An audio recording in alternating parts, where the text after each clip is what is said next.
तो हम लोग अभी सॉल्व करने वाले हैं IIT JAM 2025 फिजिक्स का क्वेश्चन नंबर 33। देखते हैं तो क्या दिया गया है। तो हम लोग को बोला गया कि क्यूबिक लैटिस दिया गया है, तो इनमें से कौन सा परपेंडिकुलर टू ईच अदर होगा। सिंपल सा क्वेश्चन है, कुछ ज़्यादा कॉम्प्लिकेटेड नहीं है। इसका थ्योरी क्या है, ठीक है। तो अगर हम लोग को बेसिकली ऐसे इंडिसेस को, मतलब अगर कोई क्यूबिक लैटिस दिया गया है या बेसिकली अगर कोई लैटिस दिया गया है, तो उनका जो नोटेशन है लिखने का, इसको हम लोग को बोलते हैं मिलर इंडिसेस, ठीक है। तो इसका थ्योरी क्या है, theory two planes with Miller indices, let's say H1 K1 L1 and H2 K2 L2 are perpendicular if their normal vectors are perpendicular। तो ये बेसिक सा लॉजिक है, आर परपेंडिकुलर। और अगर हम लोग को दो मिलर इंडिसेस दिया गया है तो इनका जो नॉर्मल वेक्टर होता है n1, तो n1 अगर इसका नॉर्मल वेक्टर हुआ तो वो होता है coordinate h1 k1 l1, not coordinate मतलब वेक्टर फॉर्म में। और n2 का वेक्टर फॉर्म होता है simply h2 k2 l2।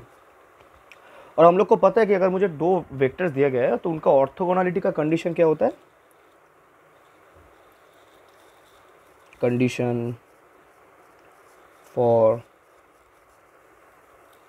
Orthogonality क्या होता है, ये होता है n1 dot n2 is equal to 0। तो अगर मैं सिंपली इसको एक्सप्लिसिटली लिखूँ तो ये मुझे दे रहा है कि h1 h2 plus k1 k2 plus l1 l2 is equal to 0। तो बस मुझे ये वाला चेक करना है कि h1 h2 plus k1 k2 plus l1 l2 0 हो रहा है कि नहीं हो रहा है, बस मुझे इतना सा चेक करना है, ठीक है। तो अभी जो ऑप्शन दिए गए हैं मेरे को, तो अगर मैं पहला ऑप्शन देखूँ तो वो हो रहा है h1 1 है, h2 0 है, तो वो बन रहा है 1 times 0 plus 0 times 1 plus 0 times 0। तो ये तो 0 आ रहा है, मतलब ए वाला तो हो जाएगा। बी वाला देखते हैं कि 2 times 0 plus 2 times 0 plus 0 times 1, ये हो रहा है ना। 2 times 0 plus 2 times 0 plus 0 times 1, यही वाला तो हो रहा है। हाँ, तो ये भी 0 हो जाएगा, ठीक है। फिर अगला कौन सा दिया गया है, हाँ एक सेकेंड, हाँ ठीक है। हाँ, तो तीसरा कौन सा दिया गया, तीसरा दिया गया 1 1 0 और 0 1 0, राइट। तो ये बन रहा है 1 times 0 plus 1 times 1 plus 0 times 0, तो ये तो 1 आ रहा है, तो ये तो नहीं होगा, ठीक है।